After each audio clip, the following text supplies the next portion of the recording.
Well, hey there everybody, my name's Kevin Snyder. Thrilled that you're checking out this video to learn more about how to set up your own virtual studio. So let me promise you this video is going to save you thousands of dollars because I made some big mistakes along the way. I'm going to share those with you in this video. Also, this video is going to save you hundreds of hours. So if that's something of interest for you, then hey, you're in the right place. So let's get started. Dr. Kevin Snyder. Please welcome Kevin Snyder. Kevin, come on down. Please join me in welcoming our speaker. Kevin, come on down.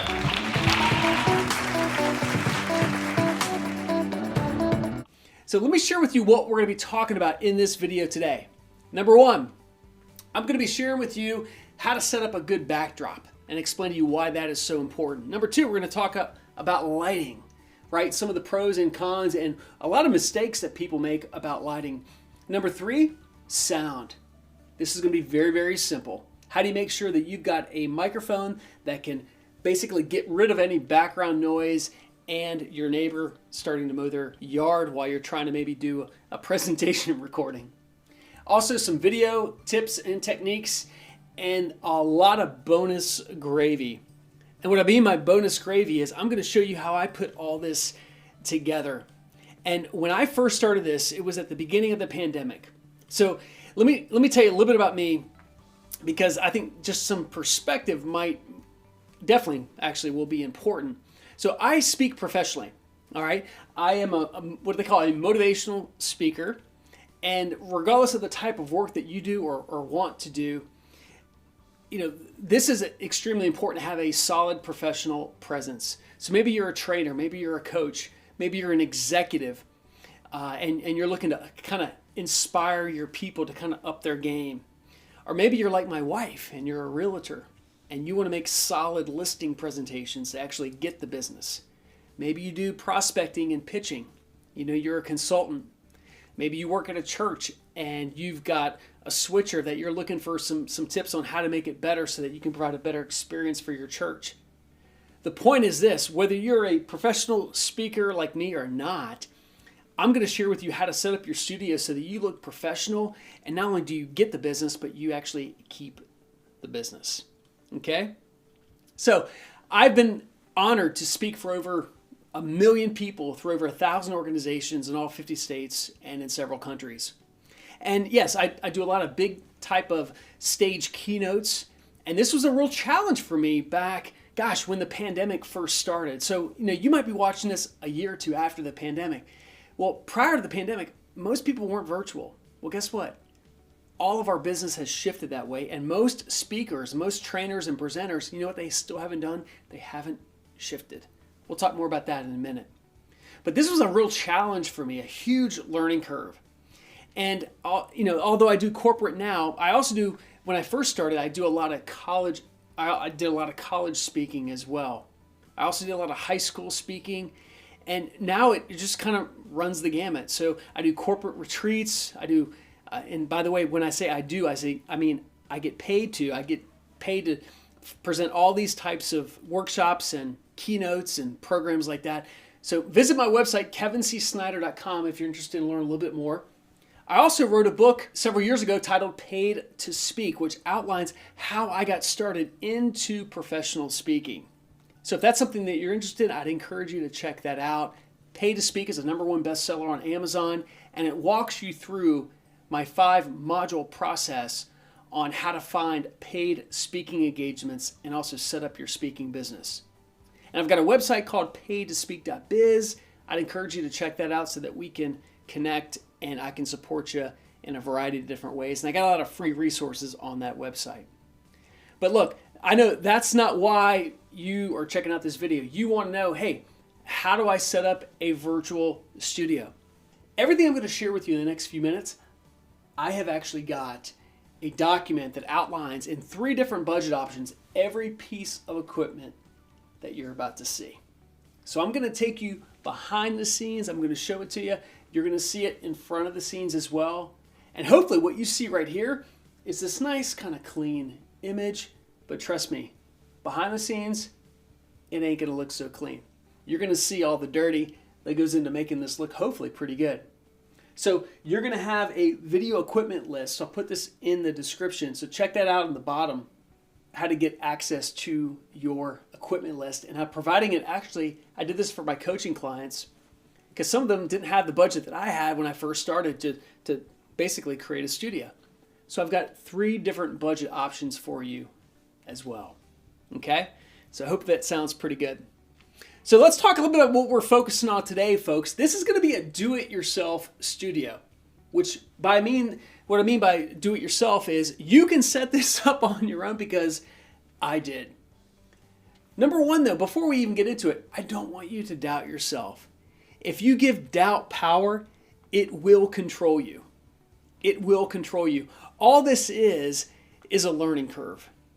Now, when I first set my studio up, I don't even think I had a Zoom account. And if I did not use it. Now, that is the platform of how I present everything through this studio.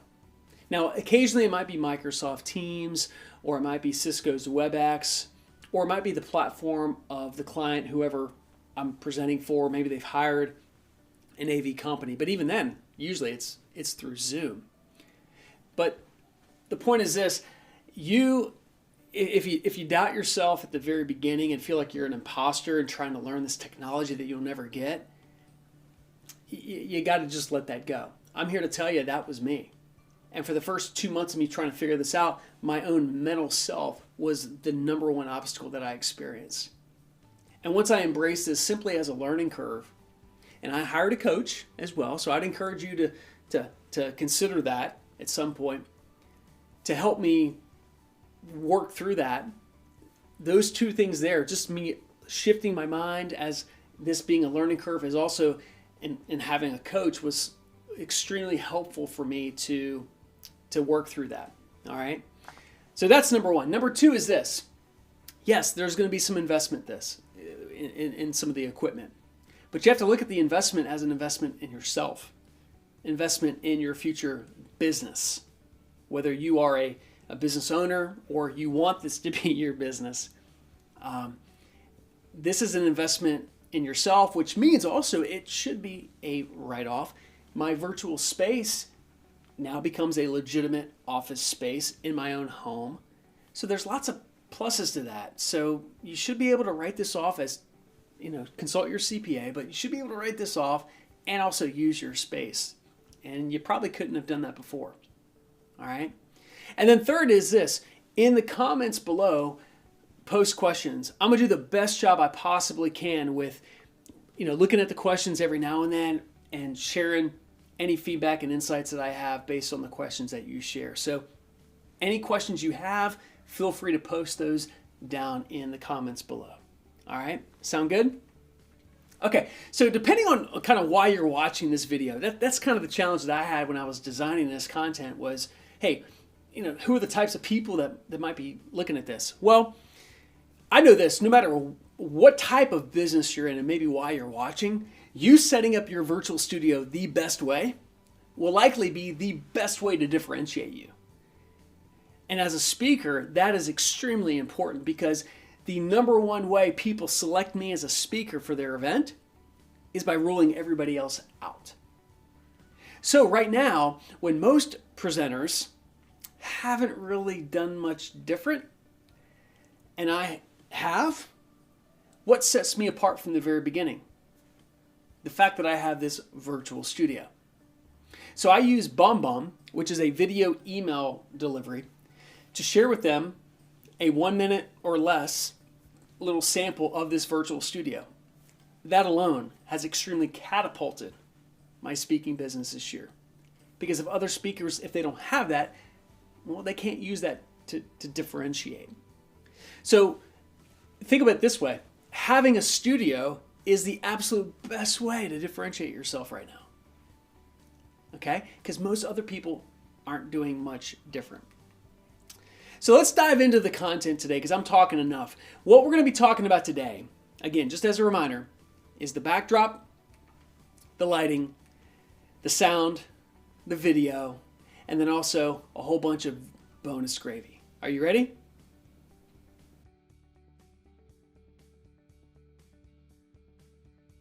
Okay, what you're looking at now is my entire backdrop. Now this might seem a little intimidating, or maybe it's not, I don't really know. But what I have here is shiplap behind me. And what I have here are two boards on lattice that make my walls look like an entire studio, because I don't want you to see white walls here. Well, take a look at these pictures that walk you through what this room actually looked like before my wife allowed me to make this into a studio. This was actually our bonus room. Trust me, it looked nothing special. So what you see here is actually shiplap from Home Depot. What I'd encourage you to do to kind of identify and capture the style that you want is to watch dozens of other presenters or dozens of other consultants, or whoever, the type of person that you are. You need to have an idea of the type of backdrop that you want. But trust me this, what won't work is you sitting down in front of a bookshelf or you with a virtual background. So friends, my backdrop is fairly simple. And by fairly, I mean extremely, okay? What I'd encourage you to do though is to definitely stand. You have to be standing. If you're not standing, think of this as your new virtual stage. Depending on the type of work that you do, this is now the element that you can control. And if you're not standing, there's going to be some energy lost there as well. So just find a space somewhere in your house, in your apartment, wherever you might live, or maybe in your office, that you can dedicate. This is maybe 5 feet. It's literally not that long. My arms are almost already touching both side panels. Minus a foot on each side. So that's probably 8 feet total. It's not that big, but it gives me the time, it gives me the space to be a little bit flexible in how I present.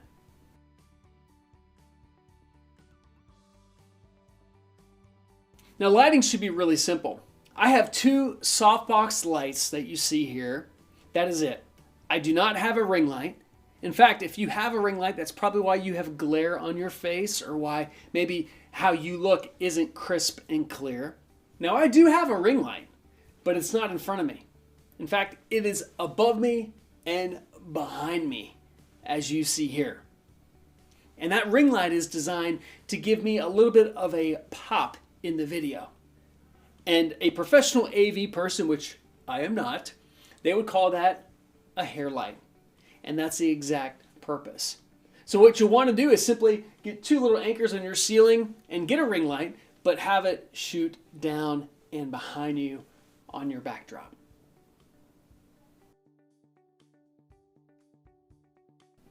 Now I found a lot of speakers overlook how important sound is because they go with an area mic. You can't do an area mic. I do not recommend that. What I recommend is this, a shotgun microphone by Sennheiser. This is the microphone that I use because it eliminates the background noise. Meaning, it's a shotgun microphone. It only picks up what's directly in front of it. And most speakers, they don't realize that if they have an area microphone or a microphone that's not a shotgun microphone, if there's a dog barking, a baby crying, if there's a dump truck that goes by the street, or their neighbor starts cutting their grass or blowing their yard, which, by the way, that happens to me constantly, you know what happens? The microphone doesn't pick it up. Now, of course, it's a distraction for us as the presenters, but the audience or the people in the video, they don't hear it. In fact, already in this video, I've heard my daughter downstairs 1 or 2 times. I've got my bulldog right over here. You'll meet him in just a second. His name's Barker. I've got a control item for him as well, which I'll show you. But you haven't heard him because I have a shotgun microphone. So if you have a Yeti microphone or any kind of area microphone, at some point there will be noise in the background that gets picked up. And you just can't afford that. So the Sennheiser shotgun microphone is what I recommend. And catch this, it's actually been the same microphone that I've been using for over 3 years, and I've recorded 2 audiobooks with it. So it is an investment for a little over $350 that is well paid for itself. All right, video is where I invested a lot of wasted time. If I had just learned this from the very beginning, I would have saved myself hundreds of dollars and probably hundreds of hours. So my wife and I, we already had 2 of these digital cameras, but these aren't the cameras that I use, which is why they're here and not behind there. So this is the Canon Rebel T3, and this is the Nikon. I've asked different people the names. People call them different things depending on, I guess, where they're from. But this is the Nikon, and both these can record, but they'll shut off after 15 to 25 minutes. So if you're presenting for longer than that, which is what I do, as a keynote presenter or a workshop facilitator, most of what I do, well, I need it to record until I'm done speaking. I can't go back and hit the button again to have it record again. That's going to shut off the event. And that obviously is unprofessional, and obviously that's not what I want to be thinking about. So what I learned the hard way, and yeah, I did try OBS software. Yes, I tried the workaround where you're trying to force your camera to override the shut off. But if the camera's not designed to stay on for you, you know what you're going to do? You're going to burn it out. And that's what I did. I burned one of those cameras out by trying to go around the system. So what you need to do is get the Sony a6400, which is designed to actually be a digital camera. And by digital camera, what I mean is it's a digital camera that will stay on. It's designed not to just do a couple minutes of digital video. It's designed to actually do long term. If you have a camera and you're trying to override the limiter, which is the shutoff, the automatic shutoff after 15-20 minutes, you will burn your camera out. You do not want to do that. Plus the quality will not be great. So I recommend having the a6400, which you're seeing at this level here. And this is also the second view of my other Sony a6400 camera with a bokeh lens. It's just a little bit more of a higher quality lens to it that allows you to see me crystal clear, but behind me, a little intriguing, a little foggy perhaps, right? So this lens here is an extra $150, maybe $200. But the Sony a6400 is the camera to use for folks who are presenting for 60 minutes or more.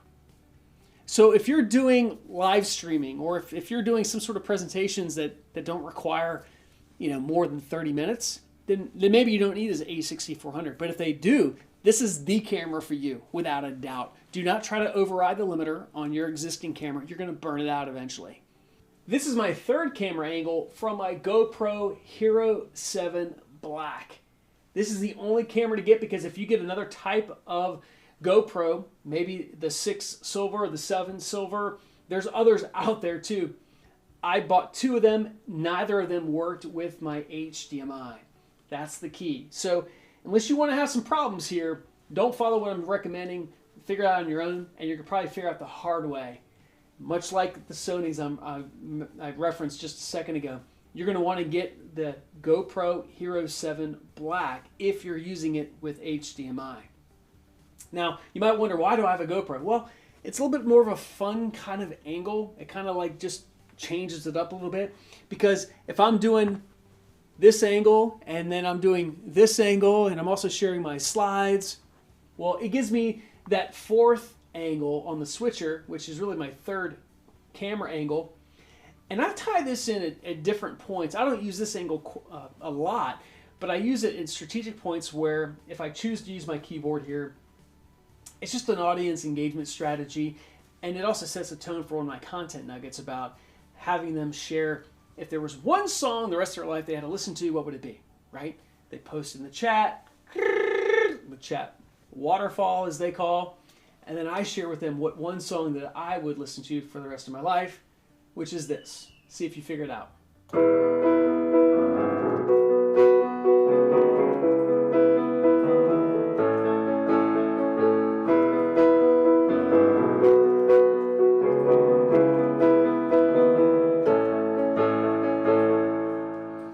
And hopefully you're already thinking, just a small town girl, right? Out of key, but don't stop believing, which ties right into one of the success principles in leadership and in life is never stop believing. And I talk about that. I talk about my depression as a kid. It ties up perfectly how I got through that and how it's actually helped me in my life and career. So the point is, I love the GoPro angle because it allows me to kind of just have some fun with my audience. Now, most people don't have a professional quality camera, and they wonder why they don't look crisp or good at all. Well, it's the camera. Your computer or laptop eye hole will never match the Sony a6400 or heck, even the GoPro.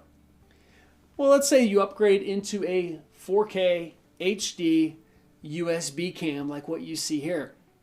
Well, I have one too, just to show you the difference. This is the video and sound from my USB video cam, which happens to be 4K and HD. This is the video from my Sony a6400. Which would you prefer?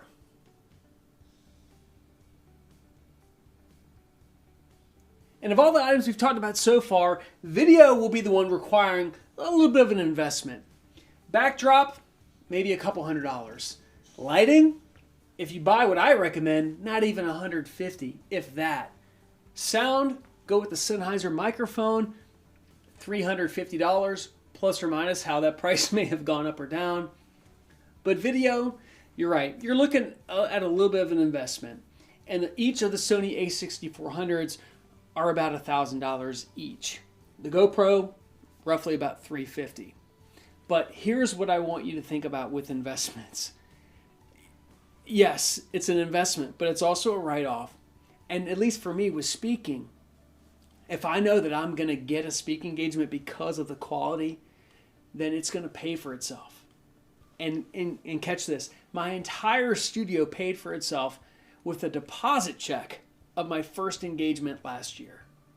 And now I have all this equipment for many years to come. And we don't need to debate about when in-person events are going to come back or if they are and how long people will be virtual. It doesn't matter. It's like, is the glass half empty or half full? Who cares? Just go fill it up. I know this. I am positioned well. I am differentiating myself well as much as possible, which is why I'm even doing this video for you to help you and hopefully encourage you and push you to say, if not now, when? It doesn't matter when you think in-person or virtual events may come back, if that's even your career, but this is going to be here for a while. It's here to stay in some way. And even when in-person events do come back, and this is from my experience talking with several different association executives and meeting planners, virtual will be here to stay in some way. So video is going to be a segment where you have to invest a little bit. And even if you want to maybe go start with just one camera starting off, that is perfectly fine. You don't need to go into the multiple switchers. You can grow into that. If finances are really, really, really tight, then by all means, I know, just get one camera because that alone will differentiate you. What you don't want to do is do a video USB cam like this and then wonder why you never got hired. So let me help you, let me support you and coach you and push you to consider how you can do that to invest in yourself and your business. Well, now let me share with you some bonus gravy where I'm going to take you behind the scenes and also just show you other aspects of things to make this all kind of fit in, because this is the glue that all makes it work. Are you ready? So let's start off with my backdrop. Now, in case you were wondering what in the world are those blue lights, well, catch this. These are simply some LEDs. If you go in my equipment list, you'll see what they are, but they provide that neon kind of blue glow. And what's nice is that I can actually control that lighting to any color that I want. So if I want to go to a green, boom, there you go. If I want to go to a red, there you go. All right, so where to start? Let's go from left to right. Okay, what you probably see here is a stool. You see another stool here.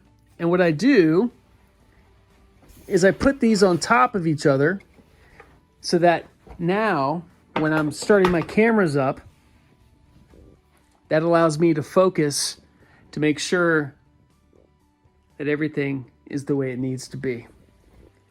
All right, so that's a tip I kind of figured out on my own.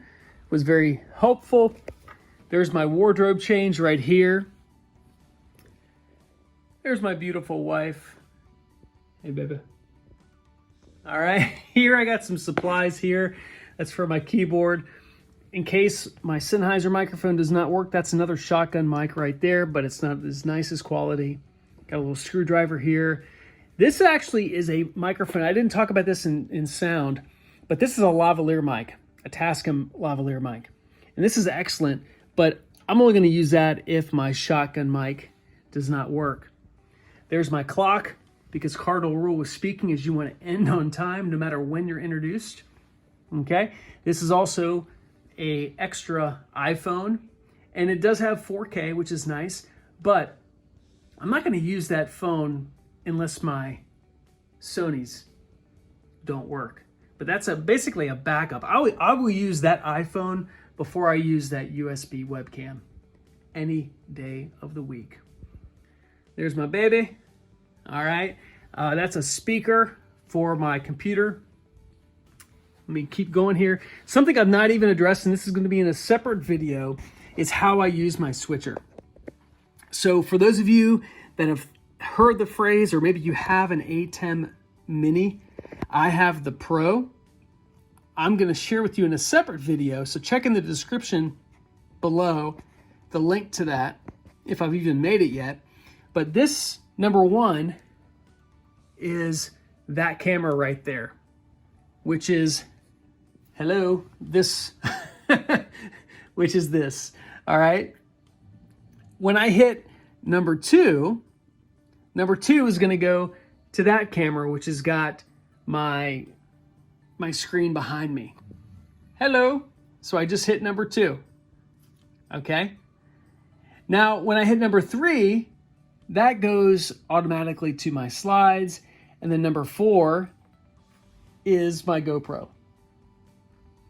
So that's how the camera angles work, and I know that might be a little intimidating or a little overwhelming or just flat out confusing, but the ATEM Mini Switcher allows you within just a click of a button to go from one angle to 2 angles to your slides and even to a third camera angle, which is your 4th angle.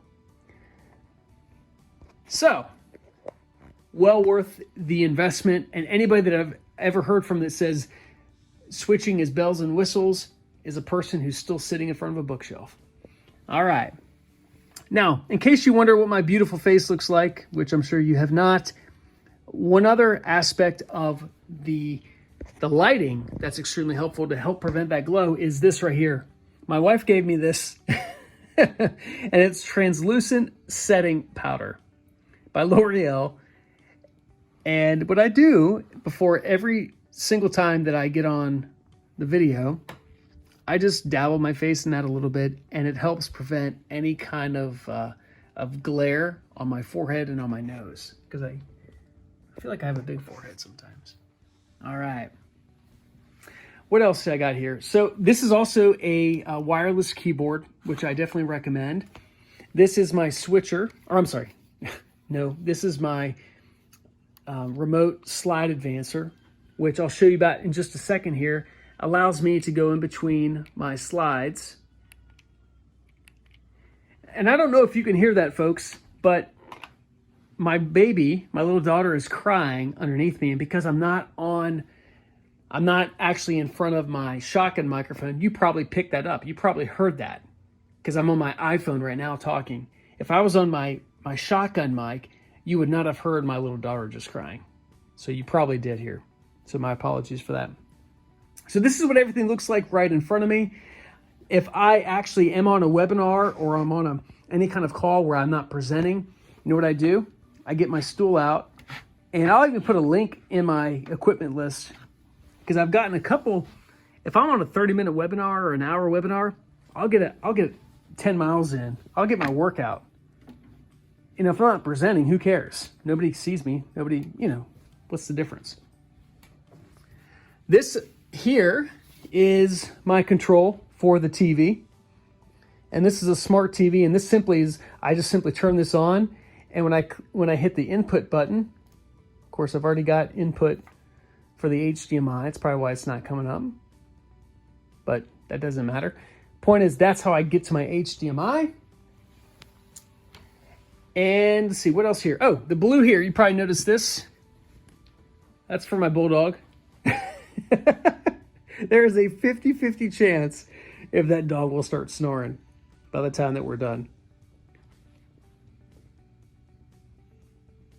You can kind of hear him breathing. But what I've been in presentations before where he just starts snoring out of the blue. So you know what I do? I just spray him. And that wakes him up. All righty, what else here, folks? All right, now before I take you behind the scenes, I do want to show you one quick thing. You'll notice I've got two screens here. And what I have is a gallery view set up for you. When I'm in front of the camera, I always prefer to be in gallery view, not spotlighted. If my audience members want to pin me, that is recommended because that allows me to see them in gallery view because this is my audience. I want to see them as my audience. Now, if they pin me, then they're only going to see me. But if the event moderator spotlights me, then I'm the only view for everybody, including myself. Well, as the presenter, I don't like that. What I want is to be able to see my audience as much as possible. So what I do is I have this view here right in front of me. That's a little bit lower than my camera, but then I also have it behind me, and I've got an HDMI set up from this computer, same screen, simply with an HDMI extender going into here. And that allows me, and that's a 45-inch, in fact, heck, that might be a 50-inch TV. That allows me to see everything from far back so that I'm not looking down. I can actually be looking into the camera and looking right at my audience. All right? So let's go back behind the scenes a little bit. This also is these are my slides. So as you can see here, I've got an HDMI going down into what they call a splitter. Not a switcher, but a splitter. The in goes in here. This out actually goes to my monitor, my standing monitor. And this other out actually goes into my switcher, which then allows my slides to be number 3, which is what you see there, the top. Okay? Now, don't let this confuse you. Do not let this overwhelm you, because this was a learning curve that I experienced myself. Okay? These are all the cords. All this makes sense. This is another splitter, and this goes from the switcher into my multi-view out, which, by the way, let me go back to my ATEM here. If you have an ATEM Mini, but you don't have a Pro, or you're thinking about, hey, should I get the Pro or should I not? You have to get the Pro. The Pro allows you to record, which is what I'm doing here. I'm recording to this external hard drive right here, so the quality is not compressed. Because when you record through Zoom or any other type of online streaming platform, it will compress the video once you are finished recording it. So you don't want that. So I'm recording straight to my hard drive, which is why the quality of this looks really good.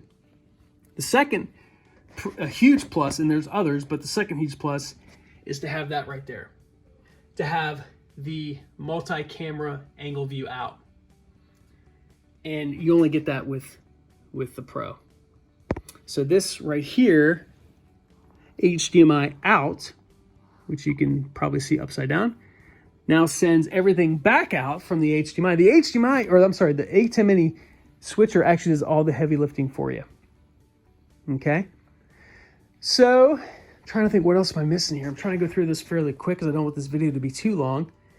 But yeah, it is a lot of cords. I mean, but once you have this set up, here's the beauty. Once you have this set up, now you don't have to touch much of anything. Okay?